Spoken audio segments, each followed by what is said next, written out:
All right, here we go. I have this vessel. I'm going to do kind of a little demo of just some simple carving on here just to give you guys kind of an idea of how I go about some of my processes. Um, I finally got my iPad kind of dialed in, I think, to where it should be, so it looks decent for what it is. Unfortunately, it's really hard for me to zoom when you have the camera reversed. So, and then if I do it the other way, I can't see what the hell's going on. So, I'm going to go with this. Um, I'm going to start off with some tools, basically. Uh, so here we have simple sculpting tools, really pretty common in trade. It's some aluminum tubing with some brass tubing slid into the end there. You can kind of see. I don't know if you can see that. It's blurring out. Anyhow, you kind of need something to back it up. Anyhow, and some guitar string to kind of, you just fold it over in different modifications to suit your needs, and that can be all kinds of things. So some of the guitar strings that have wire wrapped around them are nice too, because they actually have a texture to it while you're sculpting instead of just a smooth wire. Little ball tools I use a lot. It's just a little, basically pin tool kind of with a ball on the end, which allows you to make really simple shapes. And a lot of that stuff I ended up washing away with water just to smooth it out, take away some of the harshness of your initial marks. A brush, of course, you want to brush stuff off, get the dust off, keep your area clean while you're sculpting. Alright, I would have some music on, but unfortunately, I tried to post my first video the other day on YouTube. Started a YouTube channel, by the way, and of course, due to music infringement rights, me playing artists in the background will not fly with the way the world is. Not that I'm trying to steal anything from anybody. It's just that sometimes it's nice to have music on, but I'm pretty comfortable with working in silence, so. Hopefully I can just keep the content interesting enough to keep you guys watching along. These videos I'm hopefully going to use initially as part of this coming up next week's virtual, world's first ever virtual tattoo gathering, which Guy Atkinson and Hyperspace Studios is putting on this coming Tuesday and Wednesday, May 26th and 27th. You can check out his website at tattooeducation.com or Hyperspace Studios, or Guy Atkinson on Instagram, and it has the full itinerary on there with lots of different interesting artists doing similar things to this, not necessarily like clay. I'm definitely a crossover on this one with the sculpting and the clay. Most people are painters, which definitely relates directly to tattooing, but I think sculpture has a strong foundation and body in there as well, since we basically essentially do work on the human body, which the form is can be a challenging and difficult thing to work on at times as well. Okay, so I'm going to start by laying some basic marks. You just use a pencil, any kind of pencil. What's this guy? This guy is a just a number 2. Good old, oh no, it's an HB. HB. So kind of hard, kind of soft, somewhere in the middle. Some of these marks on here I've already laid on. I'm not sure if I can see it here, get the camera right. You can kind of see some of that bio-y stuff I'm laying on, like these secondary textures off of the main forms that I already carved in heavily. These guys you kind of lay in soft and then hit them with water, push them back, soften them, hit them again, sculpt them a little more. Just keep pushing and pulling until you're happy with what your end result is. Okay, so there might be lulls in conversation, so do something fun while I'm trying to figure stuff out.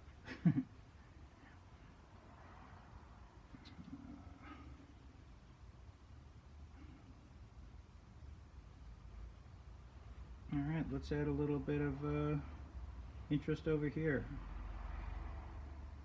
I don't know if you can see this. Okay, yeah, that's decent. So I kind of just roughly start laying rudimentary shapes in things that I think will be interesting. And if you go light enough, then it leaves you, you know, a backdoor out too. You can opt out of your initial decisions later if you're late in your attack.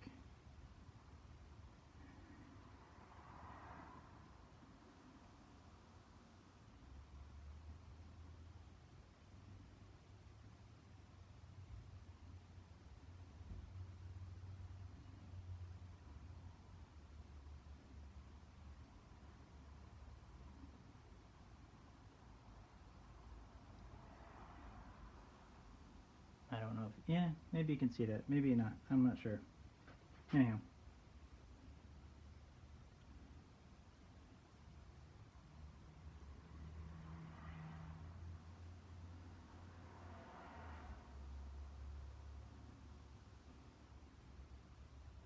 I'm hoping to use these videos as some filler so I won't have to keep a live feed going and awkwardly dance along during the virtual tattoo gathering. And I can also supplement or use these videos as just some YouTube content filler for in general, even after this event rolls by. Flow, always important. Trying to keep my flow in mind, like how one plane of this piece will fold over into this other piece, and just trying to keep a rhythm and movement in the piece.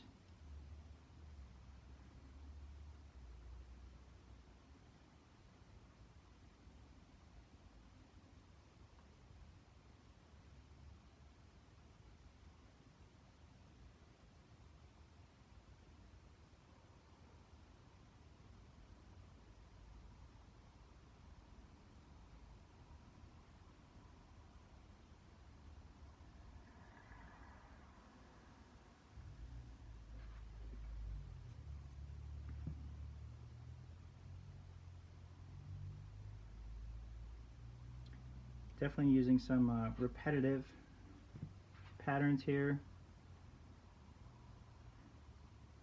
which kind of relate to a lot of things in nature.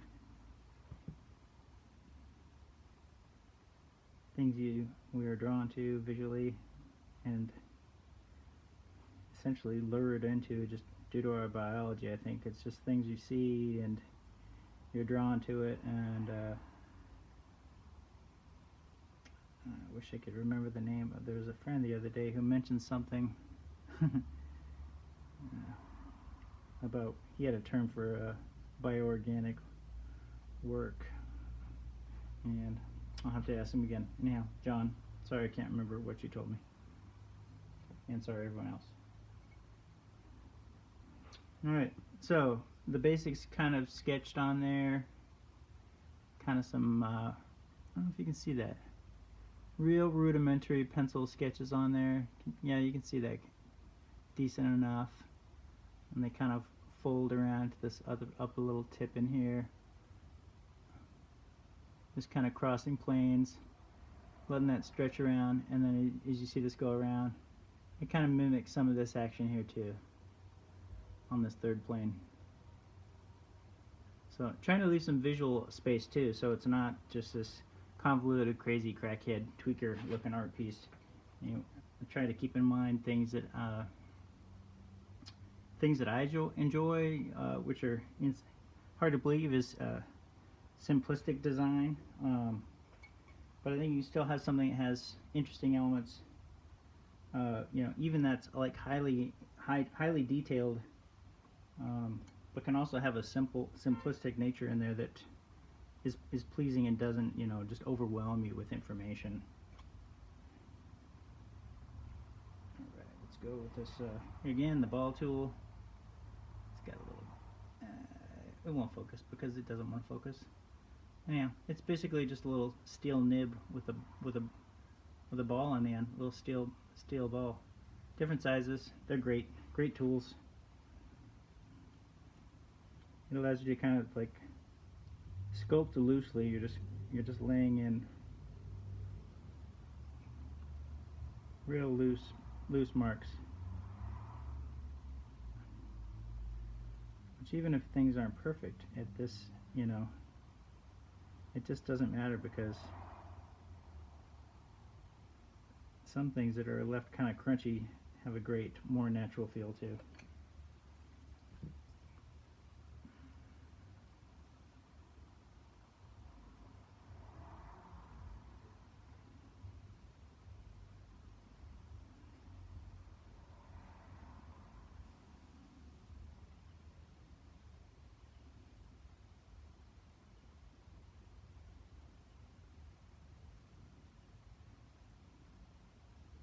I'll go over some tool stuff maybe a little more thoroughly too. Maybe on the actual day of the seminars. Just like I was thought about doing some tool making demos, in case, I know there's lots of that stuff on YouTube already, but in case somebody wants to know, you know, my particular method or things that I like. Or I typically always overmake tools and have more than I could use, but it's nice when it comes time for that unusual thing and you're going along and you're like, oh man, I could really use something of this shape or that shape, and then you look around at your pile of things that you've made and you're like, oh yeah, right there, perfect, that's great.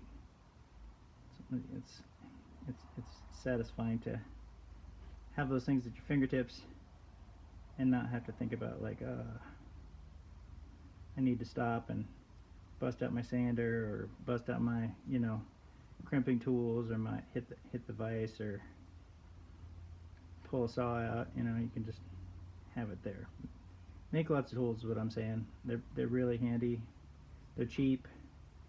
There's no sense in buying tools. I mean, I think when you're starting out, that's great, but in some ways maybe that's just terrible too, because you're just in some ways buying things that are designed for people in general. And there are some tools that are really handy, and they do have specific, there's a reason, you know, they're making them, because they appeal to, and they have certain functions that, you know, cross a bunch of different needs. But I think as you develop your own style and you start to figure out what you like and you like to do, coming up with your own stuff is really satisfying.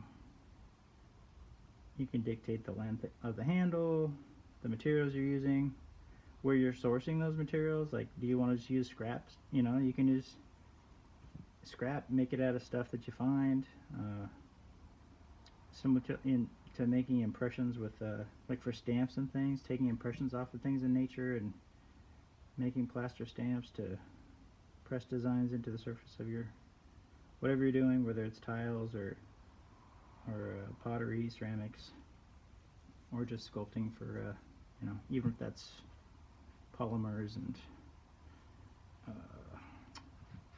what am I thinking of? Sulfur-based clays for finished sculptures. All right. So the ball tool kind of roughed us in a little more, got us a little deeper. Like I said, kind of scratchy. Doesn't matter. You're just trying to get there. Get your basics. I'm gonna go with this wire tool. You can tell it's almost like a little, like a flat. And start removing some material. This end has a little point. Gonna use that guy.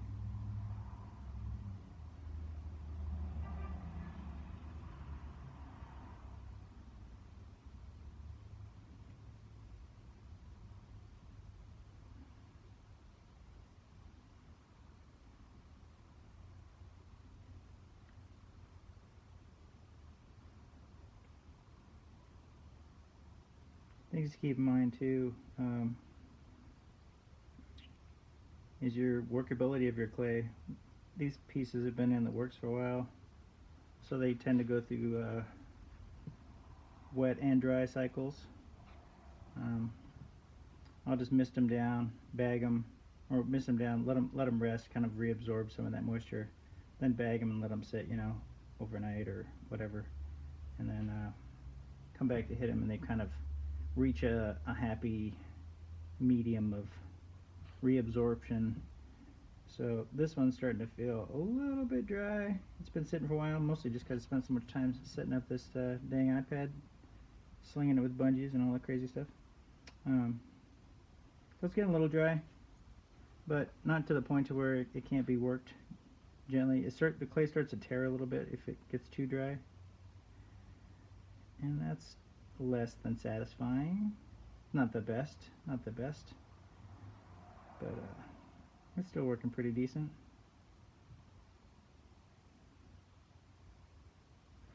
All right.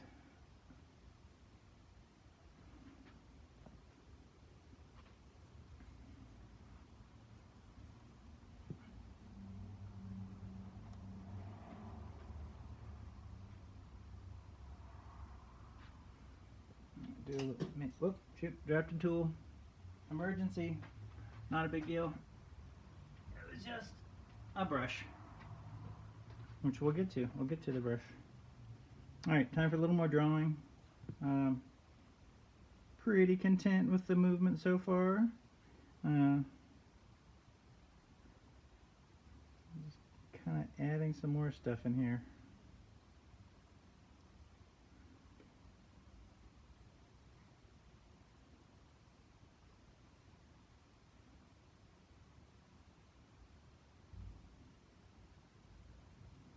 Alright.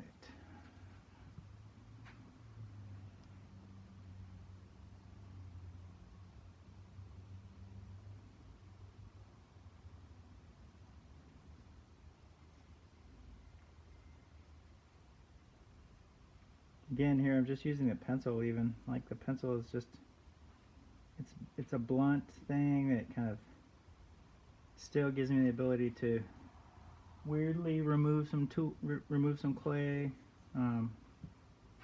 Doesn't matter, the lead's not gonna hurt nothing. That all burns off when it gets fired. You won't see it in the surface of your object. This is water-based clay, by the way.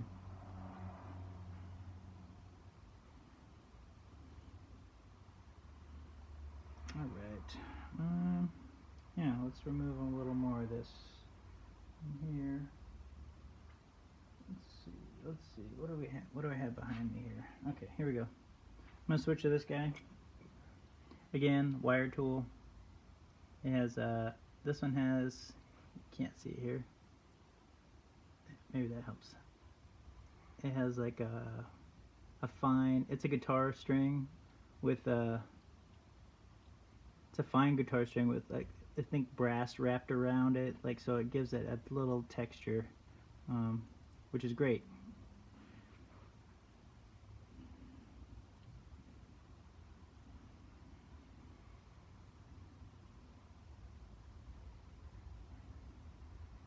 We're kind of going back into some of the rough marks that I already made, removing a little more material, opening it up.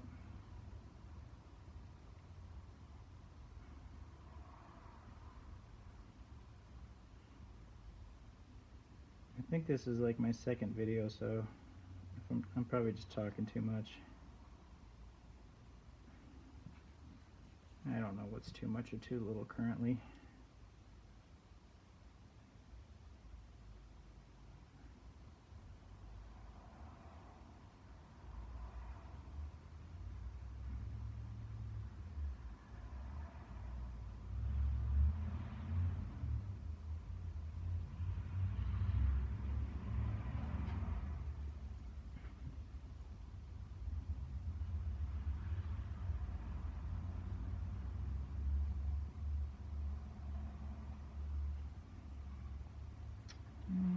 Oh yes. Where is that other tool? I left the tool. Oh wait, down here. Alright, where is it? There we go. Aha, another tool. Great tool. I use this one a lot. It's just it's like a little X-Acto. Has a little bit of a different tip. It's a finer one. I think maybe people use this in crafting and stuff a lot, but it's really good for just carving away material, getting deeper into little like finally getting into things, and finally, not like finally like oh thank God finally, more like just delicately, would be a better term.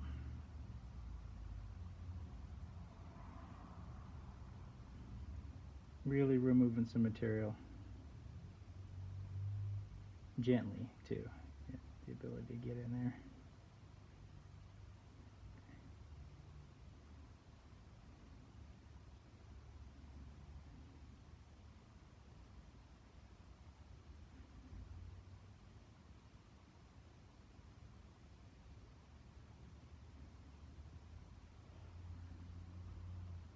You know, I want these to be really pretty, I say pronounced, but it's such a small detail for this the overall of this pot. But some of these edges, I really want this stuff to be look like it's eroded out. You know, it's almost like maybe like water or wind or something has been pushing over the edge of this and giving you a earth sculpted feel.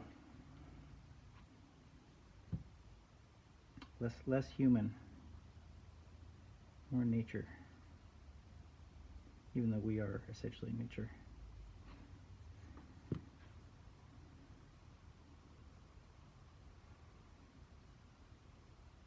All right.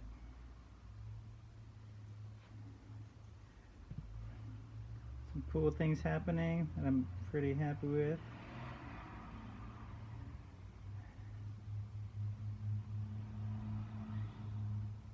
You're probably like, what the heck's going on? I can't see nothing. This video is terrible. But hopefully at the end I can wow you with something semi-mediocre.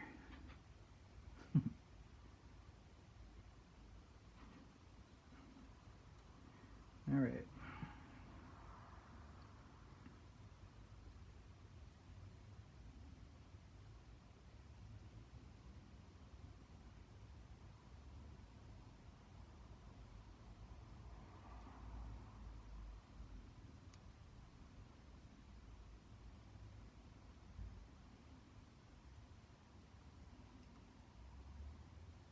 Again, kind of starting slow, and now we're just really digging down. Not crazy deep, but you know, you want to keep in mind the thickness of what you're working on too. Like, are you gonna run into the middle? I mean, it doesn't really matter with something like this. This is purely sculptural, decorative. It will not be used for. We're not worried about it holding water or you know, it's not a drinking. It's not a functional art piece. All right.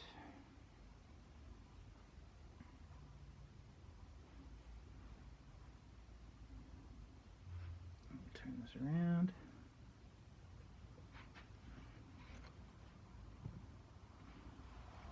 Oops. I'll lose my, oh, whoa.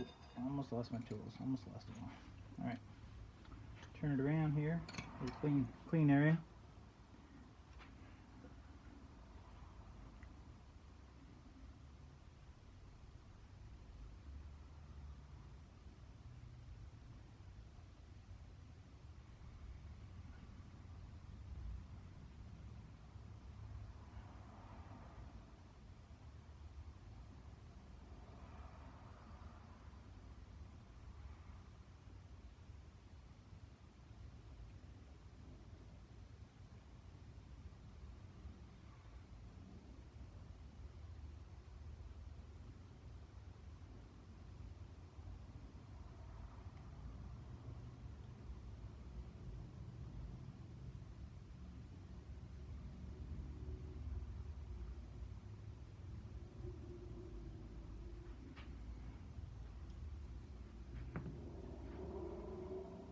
Hope you guys can see some of this. You should be able to see some of that. Yeah, it's hard to tell. I'm kind of looking up into the light, and when I look at the screen.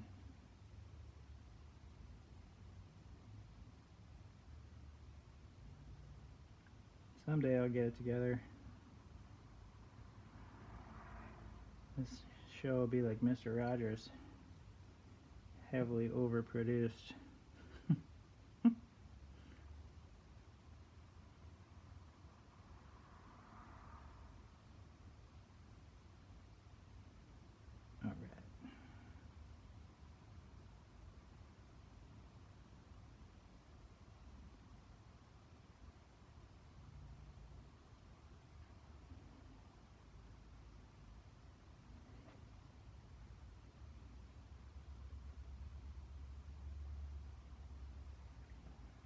Switching up again, back to the X-Acto.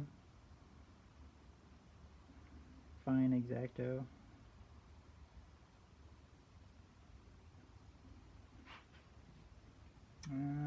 This is a good one here too. Where is that? You want to do some hollowing out of things, like this tool is it's a wire tool also, but it has a much larger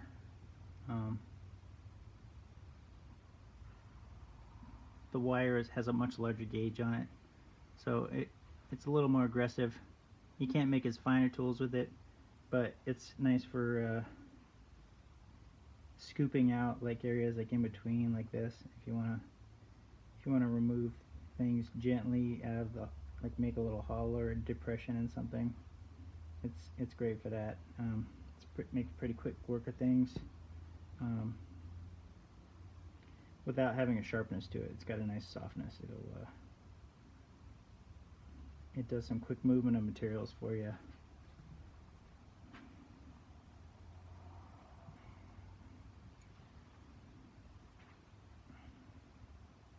I'm kind of jumping back and forth with tools too, just because, you know, as you're going, you realize you start talking about one and then you start using it and then you're like, you need this now. So, the nature of the beast.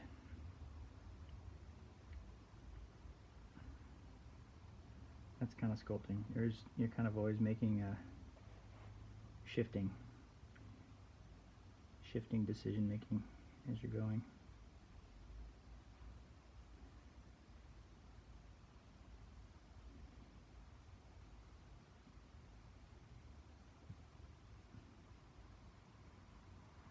And again, that little flipping of the tool is handy if you got double-ended things. Single-sided things are great, but double-ended ones, you can, if you pair things correctly, you know, if you make them how you like them, then you can transition fast, which is nice. I mean, not that fast is everything, but sometimes when you just want to really move along, it's nice.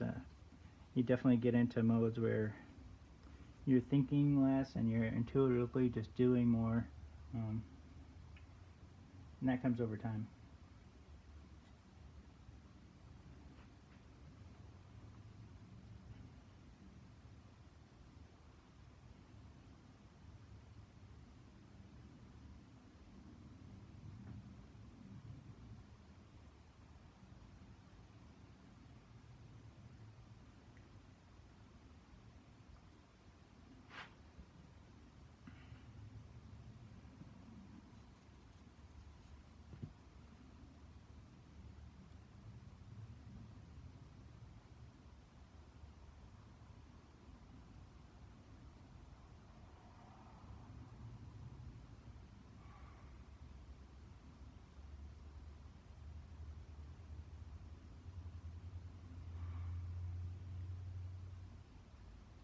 This is one of those weird lulls where I think, like, should I be saying something if they're thinking that the sound is going off or things aren't working right? But there are regular, perfect timing with the horn, everyday kind of noises in the background, so if you listen carefully, you should be able to tell that I'm still here. I'm just working away on stuff.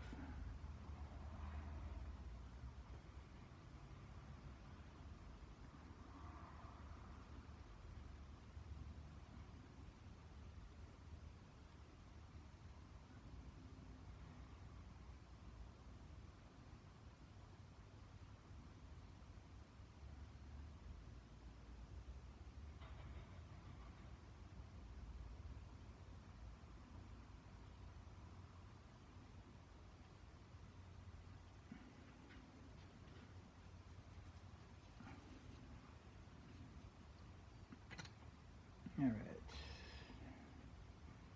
What do we got here? What's this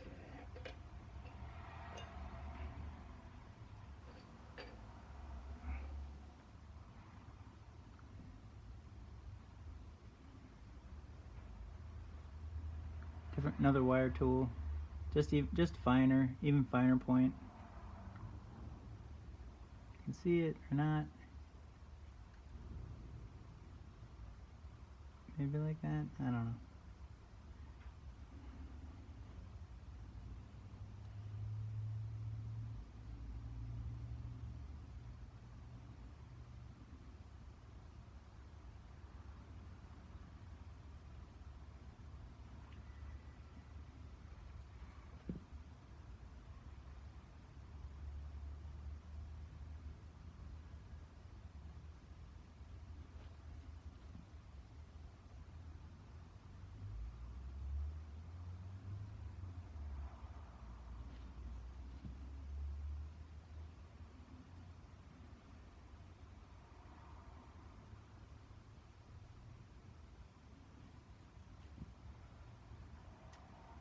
What was that? Uh-oh.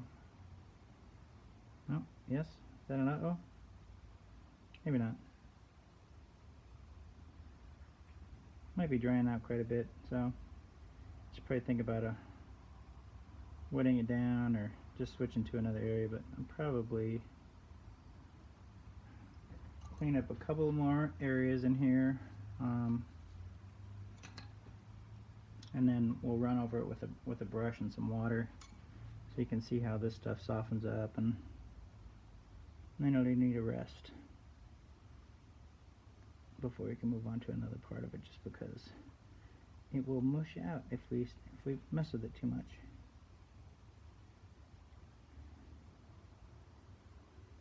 Mush out, that's a very technical term. I'm probably talking too low for mumbling to myself, but we'll see in the end.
Softening some shapes here.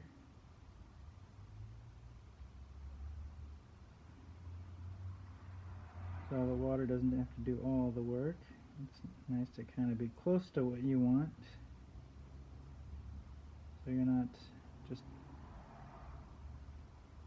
mushing everything out, killing your detail. But you want to save some of that. You don't want water to just wash everything away. You'll see what I mean in a couple minutes here.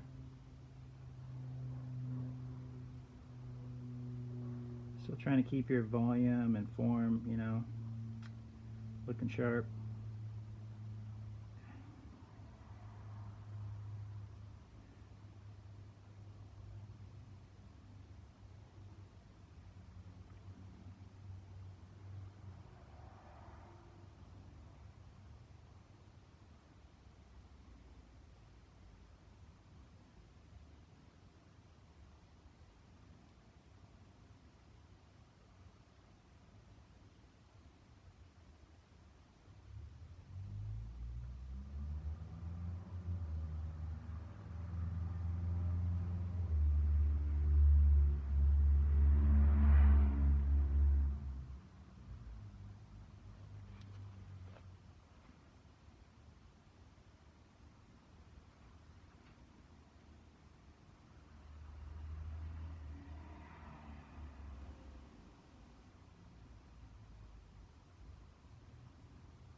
All right. Let's run some water over this thing. Gently, gently, gently. Okay. Let's set these tools aside here for a second. Whack out this piece of foam into the trash. Flop that back up there. Put these guys down below. And a little thing of water. Messy water. Been using it on other pots. Not a big deal. Just make sure it's the same color clay as you're using. This is actually a sage mason infused. It's called Timberline from George's Ceramics and Clay here in Portland, and it's a Timberline clay, which is like a sculptural, or you can use it for tiles and all kinds of stuff. Thing you can throw with it, but it's got a lot of grog in it, so it's pretty gritty, but it holds its form well. And I have pushed just by wedging in some sage colored mason stain, so it's actually a greenish body. It looks just gray. We'll see what it looks like when it fires, but should be green, should be a sagey green. Okay, we're gonna start laying some water in here. I just kind of start laying it into the details, like pretty generously too, because this thing is getting dry. So I'm just getting some water in there.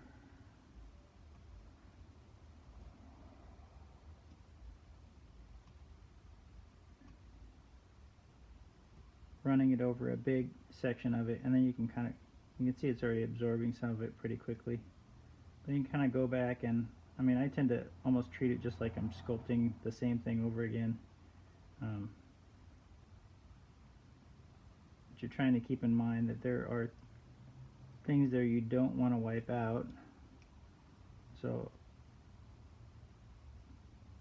we'll definitely kind of work down into the shape. Think about what that brush is doing over that surface. It is eroding some of your details, but it's also smoothing a lot of things out for you. So it saves you a lot of laborious hand smoothing. And you can kind of go across it if you want to, gently, so you're wiping out some of those tool marks. Also keeping in mind your initial shape underneath that you want to save, so you're trying to work back into those shapes.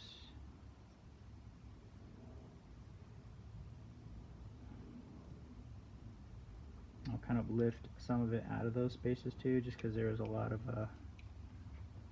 slurry and grit and slime that builds up just from putting that much water into the space. I don't know if you can kind of see what's happening there. Kind of starting to smooth out. It's getting that some of that ocean shore washed sand ripple effect there happening. Bio, reptilian, alien, all that good stuff. All the fun things our monkey brains are in love with.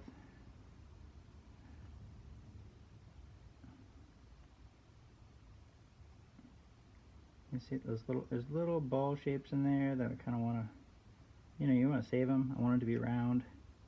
So you kind of just go around it like you're cleaning around it essentially, but you're also smoothing it and rehydrating it.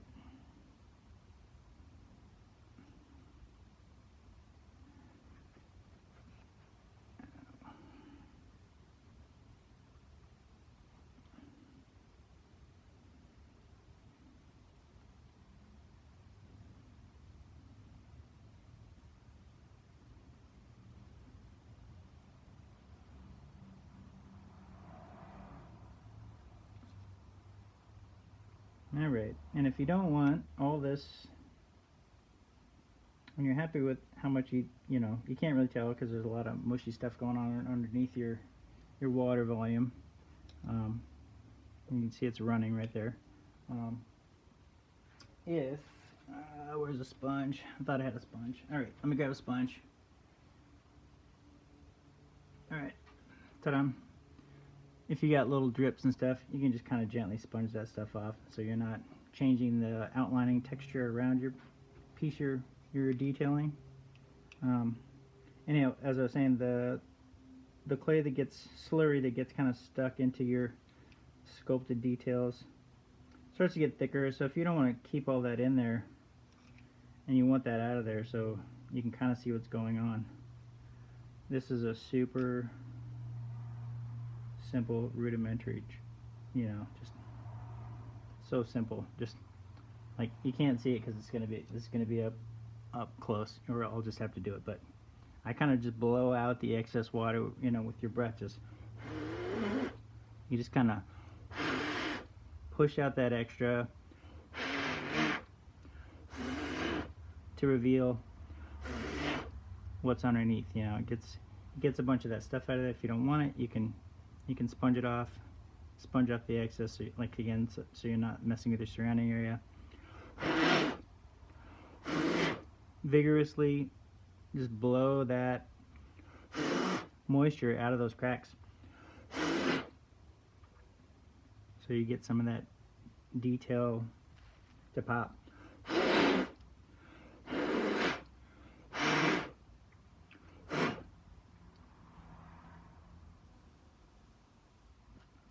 And let's see, let's clean this brush up. Once you see kind of what's left in there, you can still kind of go back, slick out some things that you don't want in there.